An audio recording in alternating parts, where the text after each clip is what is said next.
اور ایمانداری سے چھاتی پہ ہاتھ رکھ کے آج بھی پوچھ لو پوری دنیا میں سب سے زیادہ دل جو دھڑکتے ہیں نا وہ محمد الرسول اللہ کے نام پر دھڑکتے ہیں۔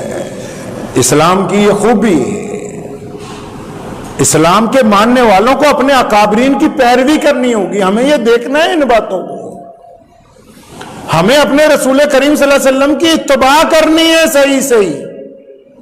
لوگوں نے اس زندگی کو بانٹا نا کئی طریقے سے، لوگوں نے کہا ایک ہوتی ہے ذاتی زندگی، ایک ہوتی ہے سیاسی زندگی، ایک ہوتی ہے کاروباری زندگی، ایک ہوتی ہے معاشرتی زندگی۔ میرے رسول کریم صلی اللہ علیہ وسلم نے پکڑ کے ساری زندگیوں کو ملا دیا، فرمایا زندگی ایک ہی ہوتی ہے جو دینی زندگی ہوتی ہے۔ گھر میں بیوی بچوں کے ساتھ دین کے مطابق معاملہ ہونا چاہیے، کاروبار کے ساتھ دین کا معاملہ ہونا چاہیے، سیاست میں دین کا معاملہ ہونا چاہیے، سماج میں دین کا